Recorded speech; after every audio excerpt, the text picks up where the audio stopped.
বনি ইসরায়েলের 3 লোক সফরে বেরিয়েছে, মরুভূমির সফর, মাঝখানে তুফান। কই যাবে, কই বাঁচবে, দৌড়াদৌড়ি শুরু। দৌড়াতে দৌড়াতে এক পাহাড়ের গুহার ভেতরে আশ্রয় নিয়েছে। গুহা চিনেন তো? পাহাড়ের গুহা। আশ্রয় নেয়ার সাথে সাথেই বৃষ্টির পানির ঝাপটায় পাহাড়ের উপর থেকে বিশাল এক পাথর খণ্ড এসে পাহাড়ের গুহার মুখটা বন্ধ করে দিয়েছে। বন্ধ, অন্ধকার। এরা পড়ছে বিপদে। হায় হায়, বাঁচার জন্য ঢুকলাম, এখন দিই মরণ।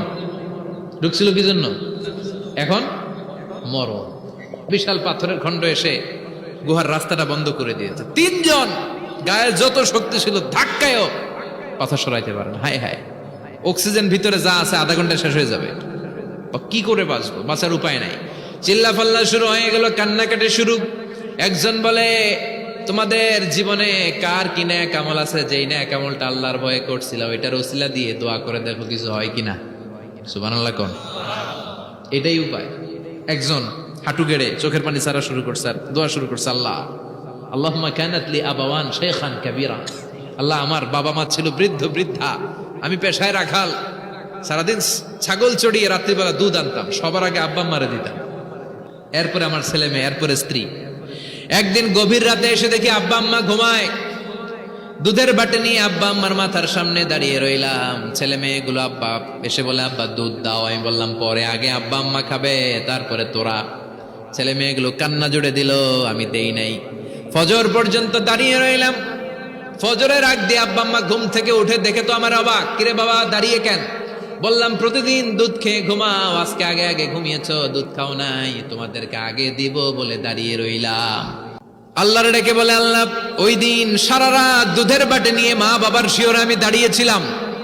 ফজরের সময় আব্বা আম্মারে দুধ খাওয়ালাম, তারপরে ছেলে মেয়েদেরকে দিয়েছিলাম, তারপরে স্ত্রীর মুখে দিয়েছিলাম। ও মাবুদ, ওই দিনের এই কাজটা আমি দুনিয়ার কাউরে খুশি করার জন্য করি নাই, শুধুমাত্র তোমার খুশি ছাড়া। ওই রাতের ইবাদত যদি তোমার দরবারে ভালো লেগে থাকে, ফাফাররিজ আন্না মা নাহনু ফি, আজকের বিপদের দিনে কেউ বাঁচানোর নাই, তুমি আমাদের বাঁচাও। ফানফাজারা, মুহূর্তের মধ্যে 1/3 বিশাল পাথর খণ্ডটা 1/3 ডান দিকে সরে যায়, একপাশে সরে যায়। সামান্য আলো বাতাস ঢুকতে আরম্ভ করলো। এখন বাতাস ঢুকে, এখন বেঁচে থাকতে পারবে এই নিশ্চয়তা হয়েছে। সুবহানাল্লাহ কোন? এবার সে বলল, ভাই তোর কি আমল আছে বল। দ্বিতীয় জন হাঁটু গেড়ে আবার চোখের পানি ছেড়ে আল্লাহর ডেকে বলে, মাবুদ, আমার এক চাচাতো বোন ছিল।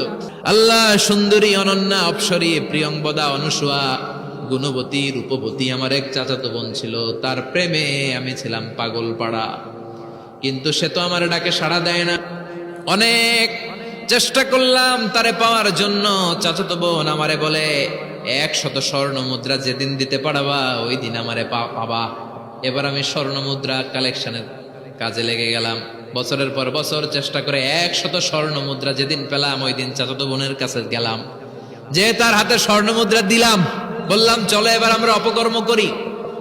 গোপন একটা রুমের ভেতরে ঢুকলাম, দুজনে জামা কাপড় খুলে ফেললাম, নেকেড হয়ে পাপ কাজ শুরু করব।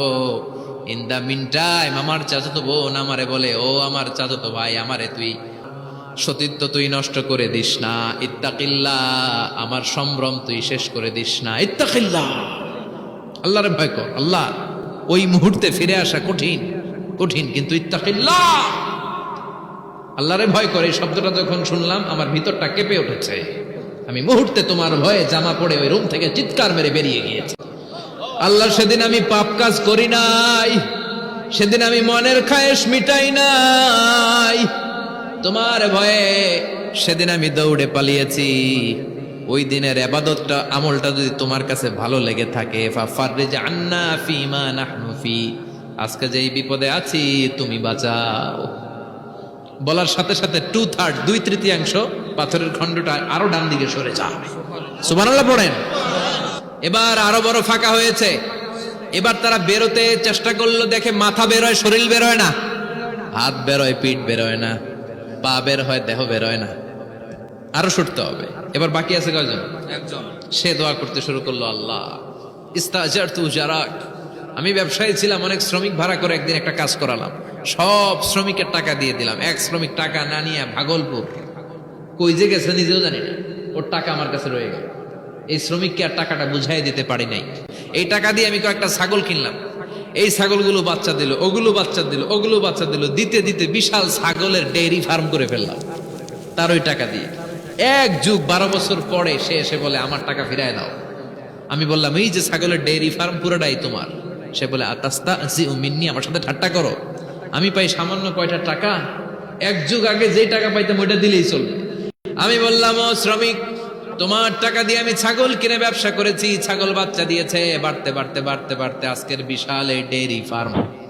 এই ডেইরি ফার্মের মালিক আমি নই, তুমি নিয়ে যাও।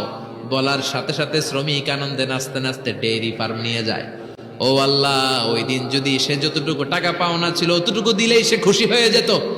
শুধু তোমার খুশির জন্য পুরো ডেইরি ফার্ম আমি তারে দিয়ে দিয়েছিলাম। আল্লাহু আকবার।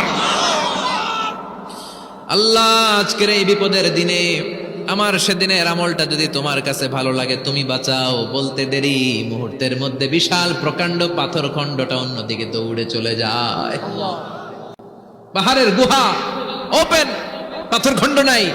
আল্লাহর শুকরিয়ার তাকবীর দিতে দিতে তিনজন বের হয়ে যায়। সুবহানাল্লাহ পড়েন। সহিহ বুখারীর বর্ণনা, সহিহ হাদিস। নিজের এমন কোন নেক আমল যদি থাকে যে আমলটা শুধু আল্লাহর জন্য করেছিলাম,